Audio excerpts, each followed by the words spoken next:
এই রাজ্যের ক্ষমতার পরিবর্তনের পর, এই সরকার তথা মুখ্যমন্ত্রী আসবার পর আপনারা মিলিয়ে নিন, কামদুনি থেকে আরজিকর কোন জায়গায় কোন অপরাধী আজ পর্যন্ত শাস্তি পায়নি। আজকে রাজ্যের মানুষ এই প্রশ্ন তুলতেছে যে কামদুনির কি হলো, কি হলো পার্ক স্ট্রিটের, কি হলো কালিয়াগঞ্জের, কি হলো হাঁসখালির, কি হলো মাটিগাড়ার, কি হলো ধূপগুড়ির, কি হলো ময়নাগুড়ির, কি হলো কালিয়াচকে। একের পর এক রাজ্যে মহিলারা শারীরিক অত্যাচারিত হয়েছে। দুর্ভাগ্য, রাজ্য প্রশাসন তাদেরকে শাস্তি দিতে পারেনি। লজ্জা লাগে। কিছু বন্ধু মানুষ তারা প্রশ্ন তুলছেন যে সিবিআই কবে রিপোর্ট দেবেন। যারা সিবিআই এর দিকে আঙুল তুলছেন তাদের কাছে এই প্রশ্ন রাখতে চাই, তৃণমূলের দলদাস হয়ে আপনারা যখন এই কথা বলছেন তখন আপনারা প্রশ্ন তুলুন, মুখ্যমন্ত্রীর দিকে আঙুল দিন যে কামদুনির থেকে আরজিকর অবধি এই 13 বছরে একজন অপরাধী কেন শাস্তি পেল না। ফলে নতুন করে মুখ্যমন্ত্রীকে আড়াল করবার চেষ্টা নয়, আজকের দিনে দাঁড়িয়ে রাজ্যের লক্ষ্মী সরস্বতীরা তারা রাস্তায় নেমেছে।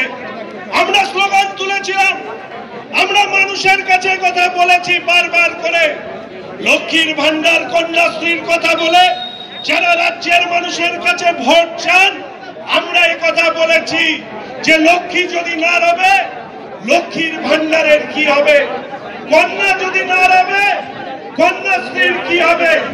আমি ধন্যবাদ জানাবো যে নির্যাতিতা ডাক্তার ছাত্রী যাকে হত্যা করা হয়েছে তার মা রাজ্যের মহিলাদের কাছে এই আবেদন জানিয়েছেন যে রাজ্যের মহিলারা লক্ষ্মীর ভান্ডার নেওয়ার আগে একবার লক্ষ্মীর সুরক্ষার কথা ভাবুন। আমরা মানুষের কাছে কথা বলবার চেষ্টা করেছি। আমরা স্কুল, কলেজ, বিশ্ববিদ্যালয়ের ছাত্র ছাত্রীদের কাছে এই আহ্বান রাখতে চাই, ছাত্রীদের কাছে আহ্বান রাখতে চাই যে আপনারা কন্যাশ্রী প্রত্যাখ্যান করুন।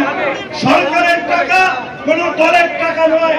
তবু একথা মাথায় রাখতে হবে, এই সরকারের নীতির বলি হচ্ছে একের পর এক ছাত্রীরা যারা শারীরিক অত্যাচারিত হয়েছে, যাদেরকে মৃত্যু মুখে ঠেলে দিয়েছে এই সরকার, এই রাজ্যের মুখ্যমন্ত্রী তাদের বিরুদ্ধে আওয়াজ তুলতে কন্যাশ্রীরা স্কুল, কলেজ, বিশ্ববিদ্যালয়ে আওয়াজ তুলুন। আমরা অনুরোধ করতে চাই আজকের এই ধর্ণা মঞ্চ থেকে, আমরা দেখতে চাই যে প্রতিটি কলেজ, বিশ্ববিদ্যালয় থেকে ছাত্র ছাত্রীরা রাস্তায় নামুন। আমরা চাই পতাকা নিয়ে হোক, পতাকা ছাড়া হোক, কোন রাজ্যের অশুভ শক্তির পরিবর্তন করা সম্ভব নয় যদি সেই রাজ্যের ছাত্র যুব সমাজ রাস্তায় না নামে। আমরা চাই যে কলেজ, স্কুল, বিশ্ববিদ্যালয়ে ছাত্রছাত্রীরা রাস্তায় নামুন, প্রতিবাদে সামিল হন, আরজিকরের নির্যাতিতা ডাক্তারের বিচার চেয়ে এবং তার পাশাপাশি মুখ্যমন্ত্রীর পদত্যাগ চেয়ে।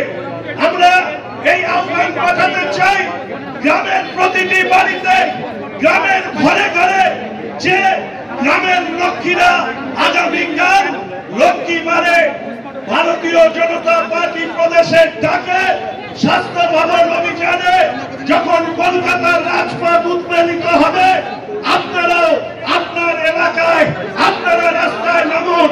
যে গ্রাম এবং শহর, মনে রাখতে হবে এই রাজ্যে তৃণমূল সরকারের এমন মন্ত্রীরা আছেন যারা মেয়েদেরকে কদর্য ভাষায় আক্রমণ করেন।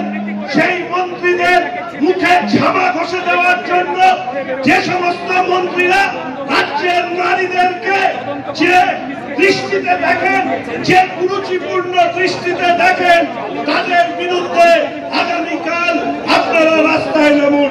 আমরা অনুরোধ রাখতে চাই এই রাজ্যের সরকার, দুর্গাপূজা হোক, দুর্গাপূজা আমাদের বাঙালির সব থেকে বড় উৎসব। ইতিমধ্যে অনেকগুলো ক্লাব তারা অনুদান ফিরিয়ে দিয়েছেন এই রাজ্যের সরকারের বিরুদ্ধে প্রতিবাদ জানিয়ে আমরা প্রতিটি ক্লাবের কাছে এই বার্তা দিতে চাই যে আপনারাও এইবার আপনাদের অনুদান ফিরিয়ে দিন, এই সরকারের উপরে চাপ বাড়ান। যে সরকার মহিলাদের নিরাপত্তা দিতে